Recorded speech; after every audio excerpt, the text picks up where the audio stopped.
नमस्कार दोस्तों। स्वागत है आपका अपने YouTube चैनल जीके विद प्रेम पे। काफ़ी लंबे समय के बाद में आज एक बार फिर आपके सामने विश्व इतिहास की एक नई श्रृंखला शुरू करने जा रहा हूँ।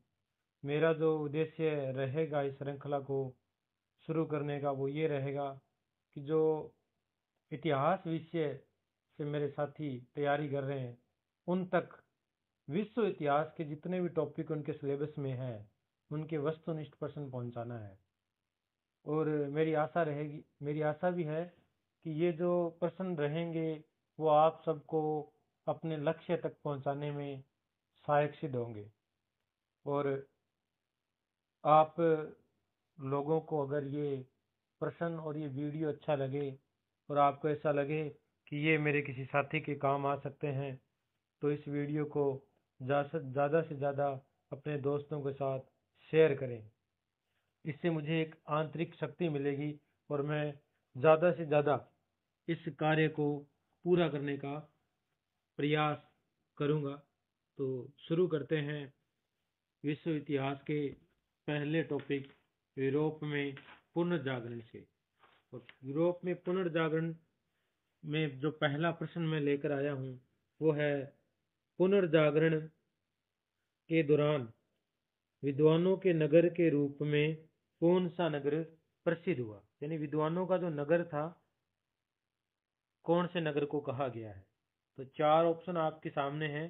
पहला है नेपल्स, दूसरा है मिलान, तीसरा फ्लोरेंस और चौथा है रोम जो इटली की राजधानी है और उस समय धर्म का प्रमुख केंद्र भी था। यानी धर्म का जो प्रमुख व्यक्ति है पोप वो यहाँ पे निवास कर रहा था। तो जो विद्वानों का नगर कहलाया वो कहलाया फ्लोरेंस। उसके बाद में दूसरा प्रश्न है धर्म युद्ध यानी क्रूसेड। धर्म युद्धों को क्या कहा गया है? क्रूसेड किस शताब्दी में शुरू हुए। तो ये जो धर्म युद्ध था ये कहीं ना कहीं पुनर्जागरण का एक कारण था। धर्म युद्ध जेरूसलम को लेकर लड़े गए। जेरूसलम के मुद्दे पर धर्म युद्ध लड़े गए। और धर्म युद्ध कौन सी शताब्दी में लड़े गए? ये चार ऑप्शन आपके सामने हैं। 11वीं शताब्दी, 12वीं शताब्दी, 13वीं शताब्दी और 14वीं शताब्दी। जो धर्म युद्ध है दो धर्मों के बीच में लड़े गए थे, ईसाई धर्म और इस्लाम धर्म के बीच में। तो ये 11वीं शताब्दी में लड़े गए, शुरू हुए थे 11वीं शताब्दी में। और ये 11वीं शताब्दी में शुरू हुए और इस दौरान लगभग 8 युद्ध लड़े गए 1096 से लेकर 1279 के बीच में। 1096 से 1279 के बीच में कुल 8 युद्ध लड़े गए थे। और इन युद्धों में इस्लाम धर्म की अंततः विजय हुई। इससे जो ईसाई धर्म है या चर्च है उसकी प्रतिष्ठा में गिरावट आई। तो धर्म युद्ध 11वीं शताब्दी में शुरू हुए। उसके बाद में तीसरा प्रश्न है प्रथम प्रकाशित पुस्तक का गौरव किसे प्राप्त है। यानी ये भी जो छापाखाना है यानी प्रिंटिंग प्रेस का आविष्कार भी पुनर्जागरण का एक कारण बना था। आपको पता है कि प्रिंटिंग प्रेस की जो आविष्कार है वो जोहानेस गुटेनबर्ग जो जर्मनी के निवासी थे उन्होंने किया। पहले उनको जर्मनी से निष्कासित कर दिया गया था। फिर जर्मनी से निष्कासित होने के बाद वो फ्रांस के सेलेसबर्ग शहर में आकर निवास करने लगे। फिर यहाँ से वापस जर्मनी के मैज शहर में जाकर उन्होंने प्रिंटिंग प्रेस का आविष्कार किया 1454 ईस्वी में। प्रिंटिंग प्रेस का आविष्कार कब होता है? 1454 ईस्वी में। और पहली जो पुस्तक छपी थी, चार ऑप्शन पहले आपके सामने। पहला है oration of the dignity of man, दूसरा ऑप्शन है civilization of the renaissance in Italy, तीसरा है the intelligence of Nicholas fifth और चौथा है the origin of modern culture. तो जो प्रथम पुस्तक प्रकाशित हुई थी वो थी the intelligence of Nicholas fifth. इसे 31 लाइन्स इंटेलिजेंस भी कहते हैं। 31 लाइन इंटेलिजेंस के नाम से भी इसे जाना जाता है। दूसरी जो प्रकाशित पुस्तक थी वो थी बाइबिल। पहली तो आ गई the indulgence of Nicholas fifth, या ऐसे कहते हैं 31 लाइन्स ऑफ इंडल्जेंस। उसके बाद में चौथा प्रश्न है, किस विद्वान ने कहा कि सत्य सत्ता की नहीं समय की पुत्री है? यानी सत्य को सत्ता की नहीं जबकि समय की पुत्री बताया है, ऐसा कहने वाले जो विचारक थे वो थे फ्रांसिस बेकन। इसका आंसर क्या रहेगा? फ्रांसिस बेकन ने सत्य सत्ता की पुत्री बताई है। इसके अलावा फ्रांसिस बेकन ने पहली बार रेनेसा शब्द का प्रयोग विज्ञान के क्षेत्र में किया था। पहली बार तो वेसारी ने किया, लेकिन विज्ञान के क्षेत्र में रेनेसा शब्द का प्रयोग किसने किया था? फ्रांसिस बेकन ने किया था। उसके बाद में नेक्स्ट प्रश्न है, निम्न में से कौन सी रचना दांतों की नहीं है? तो दांतों की रचना नहीं है ऑप्शन 4। पहला ऑप्शन है वीता नोवा, दूसरा है डिवाइन कॉमेडी, तीसरा है फेमिलियस लेटर और चौथा है द मोनार्किया। आपको जो दांतों है उसकी 4 पुस्तकें याद रखनी है। सबसे पहली divine comedy, Vita Nuova, Monarchia, the vulgari eloquentia, the vulgari eloquentia. ये 4 पुस्तकें दांतों के द्वारा रचित है। तो फेमिलियर लेटर्स दांतों द्वारा रचित नहीं है। फेमिलियर लेटर किसके द्वारा लिखे गए थे? पेट्रार्क, मानवतावाद के जनक जो है पेट्रार्क, इनके द्वारा फेमिलियस लेटर लिखे गए। इनके द्वारा भी 4 पुस्तकें लिखी गई। सोनेट टू लोरा, अफ्रीका के गीत जो रोम के योद्धाओं के सम्मान में लिखे गए थे, फेमिलियस लेटर और लाइव्स ऑफ ल्यूट्रियस मैप जो 31 महान व्यक्तियों का वर्णन करते हैं, लाइव्स ऑफ ल्यूट्रियस मैप, ये 4 पेट्रार्क ने लिखी थी।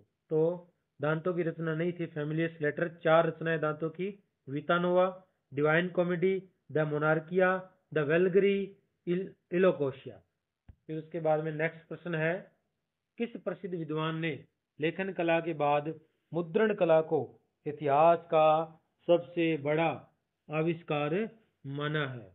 तो इतिहास का सबसे बड़ा आविष्कार मुद्रण कला यानी प्रिंटिंग प्रेस का जो आविष्कार है, विल ड्यूरा ने इसको माना है। फिर उसके बाद में अगला प्रश्न है कि किसने कहा था कि यदि मेरा बस चलता तो मैं अरस्तु के सारे ग्रंथ को आग में फेंक देता? क्यों? क्योंकि इसके अध्ययन से एक तो क्या होता है, समय नष्ट होता है, और दूसरे मिथ्या विचारों के उत्पन्न होने के कारण अज्ञान बढ़ता है। तो 4 ऑप्शन आपकी स्क्रीन पे हैं, मैकियावली, रोजर बेकन, मैगलान और लूथर। तो इसका सही आंसर है रोजर बेकन। इससे पहले हमने पढ़ा फ्रांसिस बेकन, इसका आंसर क्या है? Roger Bacon. उसके बाद में अगला प्रश्न है, civilization of the renaissance in Italy, Italy की पुनर्जागरणकालीन सभ्यता नामक रचना किसकी है? 4 ऑप्शन, जेकब बुरकहार्ट, लियोनार्डो बुद्धि, रोजर बेकन, जियोवानी पिकाडोला। तो इसका सही आंसर जो है वो है जेकब बुरकहार्ट, जिन्होंने civilization of the renaissance renaissance in Italy नामक पुस्तक लिखी। फिर उसके बाद में अगला प्रश्न है, कवि तासो द्वारा 1584 में रचित एक महाकाव्य जिसमें ऐसे नायक का चयन किया गया जो पहले से ही दुनिया से क्या है, उभा हुआ है। यानी किस पुस्तक में ऐसे एक नायक का चयन किया गया था कवि तासो के द्वारा, जो 1584 में पुस्तक की रचना हुई? जो 4 option, dialogue on the new sciences, Jerusalem, Liberata, the courtier, philosophical transactions. इसका सही आंसर जो है वो है जेरूसलम ली बेराता। अगला प्रश्न है कि डेकामेरोन नामक रचना किसकी है जिसमें यूरोप में फैले भयंकर रोग ब्लैक डेथ का वर्णन मिलता है। ब्लैक डेथ जो चूहों के कारण फैला था, प्लेग कह सकते हो आप इसको। किस पुस्तक में इसका वर्णन मिलता है? डेकामेरोन में। और ये डेकामेरोन पुस्तक किसने लिखी? नीचे 4 आंसर दिए, ऑप्शन दिए गए हैं, मैकियावली, पेट्रार्क, बुकासियो, इरेस्मस। तो इसका सही आंसर जो रहेगा वो रहेगा बुकासियो। बुकासियो ने डेकामेरन में 100 हास्य कहानियां लिखी है। कितनी? 100 हास्य कहानियां हैं। और इसमें ब्लैक डेथ नामक रोग का वर्णन भी है, साथ में मानव स्वभाव के विभत्स रूप का वर्णन भी इसमें किया गया है। इसके अलावा बुकासियो ने जीनोलॉजी ऑफ गॉड्स, जिसमें भगवान की वंशावली दी गई है, एक पुस्तक ये लिखी। फियामेंट लिखी। इलियड व ओडिसी का अनुवाद भी बुकासियो ने किया। फेबिलोक्स भी बुकासियो के द्वारा लिखी गई। बुक ऑफ 1001 नाइट, ये भी किसके द्वारा लिखी गई है? बुकासियो के द्वारा, बुक ऑफ 1001 नाइट। इसके बाद में अगला प्रश्न आता है, किसके बारे में कहा गया है कि उसने मध्यकाल पर पर्दा डाल दिया और आधुनिक काल की क्या दी है? जानकारी दी है। मध्यकाल पे तो उसने पर्दा डाल दिया, और जानकारी कौन से काल की दे रहा है? आधुनिक काल की। ऐसा करने वाला कौन है? 4 ऑप्शन आपके सामने हैं, दांते, बुकासियो, इरेस्मस, पेट्रार्क। इसका जो राइट आंसर है वो है दांते। फिर उसके बाद में अगला प्रश्न, ओरिजिन ऑफ मॉडर्न कल्चर नामक पुस्तक किसने लिखी? ओरिजिन ऑफ मॉडर्न कल्चर, पुस्तक का क्या नाम है? Origin of modern culture. 4 option, Martin Luther, Erasmus, Richard Smith, Edmund Spenser. तो इसका सही आंसर जो रहेगा वो रहेगा रिचर्ड स्मिथ। अगला प्रश्न, निम्नलिखित में से कौन सी रचना क्रिस्टोफर मार्ले की नहीं है? किसकी बात कर रहा है ये? क्रिस्टोफर मार्ले, जो अंग्रेजी साहित्य के रचनाकार थे। तो इन्होंने 4 ऑप्शन आपके सामने, इसमें से आपको बताना है कौन सी क्रिस्टोफर मार्ले की नहीं है। Timur Lang the great, Edward द्वितीय, टेम्बरलेन, फेरी क्वीन। इसमें से जो क्रिस्टोफर मार्ले की रचना नहीं है वो है फेरी क्वीन। फेरी क्वीन क्रिस्टोफर मार्ले की रचना नहीं है। फेरी क्वीन एडमंड स्पेंसर की रचना है, एडमंड स्पेंसर की। इसके अलावा क्रिस्टोफर मार्ले ने पुस्तक लिखी द फास्टेस्ट, द ज्यू ऑफ माल्टा। द ज्यू ऑफ माल्टा भी किसकी लिखी हुई है? क्रिस्टोफर मार्ले की। उसके बाद में अगला प्रश्न है, पुर्तगाल के कैमोस ने वास्को डिगामा की खोज से प्रभावित होकर किस महाकाव्य की रचना की थी? बात किसकी कर रहा है? कैमोस की। कैमोस कहाँ का रहने वाला था? पुर्तगाल का। और वास्को डिगामा की खोज से प्रभावित हुआ और एक महाकाव्य लिखा, जिसका नाम क्या था? 4 ऑप्शन आपके सामने हैं, Lusiad, Africa, the prince, Arcadia. The prince तो मैकियावली ने लिखी है, लूसियाड किसने लिखा है? कैमोस ने लिखा है। तो इसका सही आंसर क्या होगा? लूसियाड। फिर उसके बाद में अगला प्रश्न है, किसके द्वारा चित्रित 3 रूप चित्र यानी शकल, चेहरा, टॉम्स मूर, हेनरी एस्टम और इरेस्मस काफी प्रसिद्ध है? यानी इन तीनों के रूप चित्र बनाए किसने बनाए वो आपको बताने हैं। 4 ऑप्शन आपके सामने हैं, माइकल एंजेलो है, जॉन वाइक्लिफ, जोनेस हॉलविन, लियोनार्डो दा विंची। तो इसका सही आंसर है जॉन्स हॉलविन। उसके बाद में अगला प्रश्न है, टाइल्स एंड क्रेसिडा एवं कैटबरी टेल्स नामक रचना किसकी है? 4 ऑप्शन आपके सामने, इरेस्मस, बुकासियो, दांते, चौसर। तो ये अंग्रेजी साहित्य के पिता चौसर की रचना है, ट्रायल्स एंड कैसिडा और कैटबरी टेल्स। उसके बाद में अगला प्रश्न है, डिस्कोर्सेज ऑन लिवी नामक पुस्तक किसने लिखी? चार ऑप्शन: मैकियावेली, सिसरो, देकार्ते, दीद्रो। इसका सही आंसर जो है वो है मैकियावेली। फिर उसके बाद में अगला प्रश्न है, किसने कहा था कि कला अच्छी खासी पत्नी है, इसके कारण पहले से ही काफी दुख झेल रहा हूं, दूसरी पत्नी होगी तो स्थिति का अंदाजा लगाया जा सकता है। यानी पहले वाले से इतना दुखी हूं तो दूसरे वाले से कितना दुखी हो जाऊंगा, ये अंदाजा आप लगा सकते हो। और आपको अंदाजा लगाना है कि इसका सही उत्तर क्या है। तो चार ऑप्शन आपके सामने: हैंस रेनेले, Michelangelo, Raphael, Leonardo da Vinci.